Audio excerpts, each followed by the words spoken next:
అందరికీ నమస్తే అండి.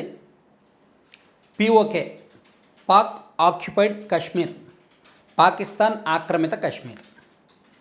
నిన్నగాక మొన్న ప్రధానమంత్రి నరేంద్ర మోదీ గారు మాట్లాడుతూ పాకిస్తాన్తో చర్చలు ఉండవు, చర్చలు అంటే ఉగ్రవాదం అండ్ పిఓకే మనకు అప్పగించడం మీదే ఉంటాయి అని చెప్పారు. అసలు పిఓకే పాక్ ఆక్యుపైడ్ కశ్మీర్ని మనకు అప్పగించడం సాధ్యమేనా? ఆ ప్రాంతం మొత్తం మన అధీనంలోకి రావడం సాధ్యమయ్యే పనేనా? దాదాపుగా 76 ఏళ్ళు 77 ఏళ్ళ నుంచి అపరిష్కృతంగా ఉన్న సమస్యను ఇప్పుడు సాల్వ్ చేసేయగలరా? ఇది కొంత చర్చనీయాంశం, ఆలోచించాల్సిన అంశం, కొంచెం సున్నితమైన అంశం, కొంచెం మనం డెప్త్గానే వెళ్ళాలి. ఎందుకంటే పిఓకే అనే ఇష్యూ ఇప్పుడు లేదండి. సో 1947లో దేశ విభజన జరిగి పాకిస్తాన్ విడిపోయినప్పుడే కశ్మీర్ మాకు కావాలి అని పాకిస్తాన్ పట్టుబట్టింది. అలా పట్టుబట్టినప్పుడు కశ్మీర్ ఆ ప్రాంతంలో మహారాజుగా ఉన్న హరి సింగ్ మాత్రం మేము భారతదేశంలో కలుస్తాము అన్నారు. ఆ సమయంలోనే ఒక యుద్ధం జరిగింది. 1947-48 ఆ టైంలో యుద్ధం జరిగింది. అప్పుడే భారత సైన్యం అండ్ పాక్ సైన్యానికి మధ్యలో యుద్ధం జరిగింది.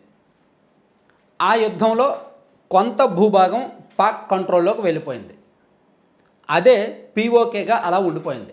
అప్పుడే అంటే 1948లోనే ఈ పిఓకే పాక్ ఆక్యుపైడ్ కాశ్మీర్ అనేది ఉండిపోయింది. అప్పటి నుంచి ఇది జటిలమైన సమస్య. ఆ తర్వాత ఇదే ఇష్యూ మీద 1965-66లో కూడా ఒకసారి యుద్ధం జరిగింది ఈ కశ్మీర్ విషయంలోనే. కానీ పరిష్కారం దొరకలేదు, భూభాగం మన కంట్రోల్లోకి రాలేదు, ఎటువంటి పరిష్కారం లేకుండానే యుద్ధం ముగిసింది. ఆ తర్వాత 1971లో ఒకసారి యుద్ధం జరిగింది. అది బంగ్లాదేశ్ స్వాతంత్రం కోసం జరిగిన యుద్ధం. ఆ యుద్ధంలో ఇండియా గెలిచింది, కానీ పిఓకే మన కంట్రోల్లోకి రాలేదు.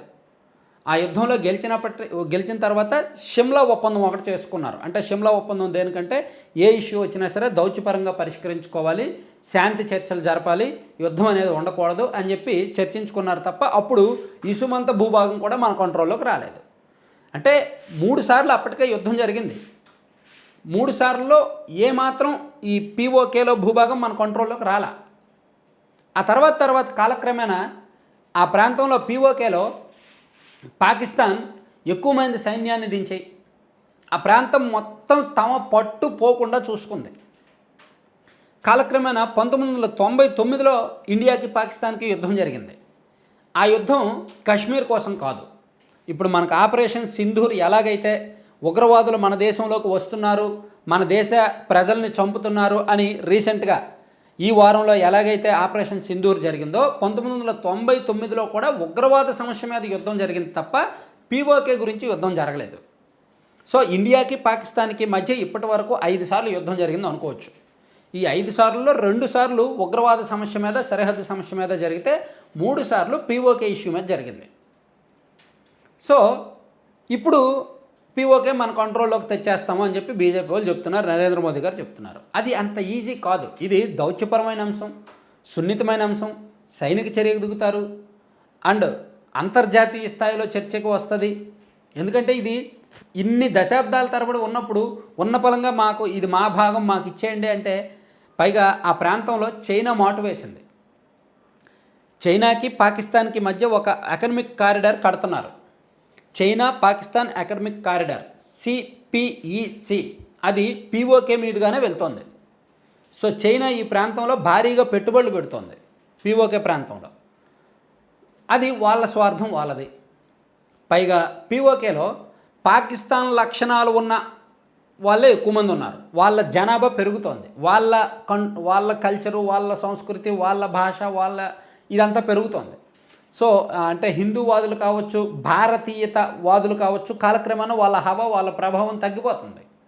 ఈవెన్ మన బీజేపీ అంటే 2014లో బీజేపీ అధికారంలోకి వచ్చిన తర్వాత పిఓకే ఆ చుట్టుపక్కల ప్రాంతంలో అంటే ఆర్టికల్ 370 రద్దు చేశారు కదా, రద్దు చేసి ఆ ప్రాంతానికి స్వేచ్ఛ ఇవ్వడం, అక్కడికి కశ్మీర్, లడఖ్ ఆ ప్రాంతాలని దేశవ్యాప్తంగా ఉన్న ఇతర ప్రాంతాలతో కలపడం ద్వారా పిఓకేకి ఒక రకమైన అంటే ఇదిగో ఈ పక్కన ప్రాంతం బాగుంది, కశ్మీర్ బాగుంది, భారతదేశంలో ఇతర ప్రాంతాల్లాగే ఇక్కడ స్వేచ్ఛ స్వాతంత్రం ఉంది, సో వాళ్ళకంత స్వేచ్ఛ ఉన్నప్పుడు మనకెందుకు ఉండకూడదు అని అక్కడ ప్రజల్లో కొంత మార్పు వచ్చేలాగా, కొంత రకరకాల చట్టాలు తీసుకొచ్చి కొంత మార్పు వచ్చేలాగా ప్రయత్నాలు చేసినప్పటికీ పాకిస్తాను చుట్టూ సైన్యాన్ని మోహరించడం, అక్కడ ఒక బలమైన పాకిస్తానీ భావజాలాన్ని నింపడంలో పాకిస్తాన్ సక్సెస్ అయింది. సో ఇప్పుడు దాన్ని ఇండియా స్వాధీనం చేసుకోవాలంటే ఫస్ట్ యుద్ధం పాకిస్తాన్తో ఖచ్చితంగా చేయాలి. ఉగ్రవాదులతో యుద్ధం జరిగింది కాబట్టి పాకిస్తాన్ కాంప్రమైజ్ అయింది తప్ప పీఓకే విషయంలో మాత్రం యుద్ధం జరిగితే చైనా ఖచ్చితంగా వాళ్ళకి సపోర్ట్ వెళ్తుంది. పైగా అంతర్జాతీయ స్థాయిలో చాలా దేశాలు ఇండియాని తప్పుపడతాయి.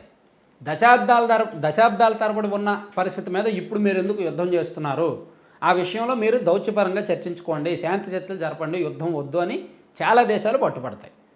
సో దీనికి యుద్ధం అనేది పరిష్కారం కాదు. యుద్ధం అనేది పరిష్కారమే అయితే చైనా ఖచ్చితంగా పాకిస్తాన్కి ఫుల్ సపోర్ట్ ఇస్తుంది. ఇది ఒకటో పాయింట్. ఇక దౌత్యపరంగా ఎంత చర్చించినా పాకిస్తాన్ పీఓకే ఇవ్వడానికి ఒప్పుకోదు, అసలు ఆ ఛాన్స్ ఉండదు. సో అంతర్జాతీయ స్థాయిలో ఒత్తిడి తీసుకురావాలన్నా దశాబ్దాలు గడిచిపోయింది కాబట్టి అది పాత సమస్యగా ఉంటుంది తప్ప కొత్తగా ఉత్పన్నమయ్యే సమస్యగా ఉండదు. ఐక్యరాజ్య సమితి కావచ్చు, ఇంకొకరు కావచ్చు, ఇంకొకరు కావచ్చు, దాన్ని ఇమీడియట్గా వెంటనే పరిష్కరించలేరు. సో ఇంత ఉన్నప్పుడు అది రాజకీయంగా సాధ్యం కాదు, దౌత్యపరంగా సాధ్యం కాదు, యుద్ధంతో సైనిక చర్యతో సాధ్యం కాదు, అంతర్జాతీయ సంబంధాలతో ఏ విధంగా కూడా సాధ్యం కానప్పుడు నరేంద్ర మోదీ గారు మాట్లాడితే అయిపోద్దా, పీఓకే మనకు వచ్చేస్తుంది, మనం నెక్స్ట్ టార్గెట్ పీఓకేనే అంటే అయిపోద్దా? సో అది 99% కష్టం, ఇంపాసిబుల్. అంటే ఇంపాసిబుల్ అని నేను చెప్పను, కష్టం. బలవంతంగా చేజెక్కించుకుంటే మనకు సైనిక బలగం ఉంది కాబట్టి పాకిస్తాన్తో డైరెక్ట్ యుద్ధానికి వెళ్ళి తేల్చుకొని అరే ఈ పీఓకే మాది, ఈ కశ్మీర్ మాది, సో మేము మీతో యుద్ధం చేసి మా భూభాగాన్ని మేము ఆక్రమించుకుంటాం అని ఇండియా తెగిస్తే బీభత్సమైన రక్తపాతం జరుగుద్ది, బీభత్సమైన యుద్ధం జరుగుద్ది. అప్పుడు యుద్ధంలో గెలిస్తే ఆ భూభాగాన్ని తీసుకోవచ్చు. అది అంటే అంత పెద్ద యుద్ధం జరుగుద్దని మనం చెప్పలేం. ఇప్పుడు భారతదేశం మనం వెళ్తున్న పరిస్థితి, మన దేశం వెళ్తున్న ఆర్థిక పురోగతితో మనం ఇప్పుడు యుద్ధం కోరుకోవట్లేదు. ఈవెన్ ఇటీవల జరిగిన యుద్ధంలో కూడా పాకిస్తాన్తో మనం డిఫెన్స్ మోడ్లోనే వెళ్ళాం తప్ప అటాక్ మోడ్లో వెళ్ళలేదు. పాకిస్తాన్ వేస్తున్న డ్రోన్లు, క్షిపణులు అడ్డుకొని మనకు నష్టం లేకుండా చూసుకున్నాం. పనిలో పనిగా పాకిస్తాన్ మూలాలను దెబ్బకొట్టాం. పాకిస్తాన్ ఎక్కడెక్కడైతే ఈ కేంద్రాలు ఉన్నాయో ఆ కేంద్రాలను దెబ్బకొట్టాం. సో మనం ఏ రకంగా చూసినా సరే ఈ పీఓకే అనే సమస్య ఇమీడియట్గా as early as possible solve అయ్యే ఇష్యూ అయితే కాదు.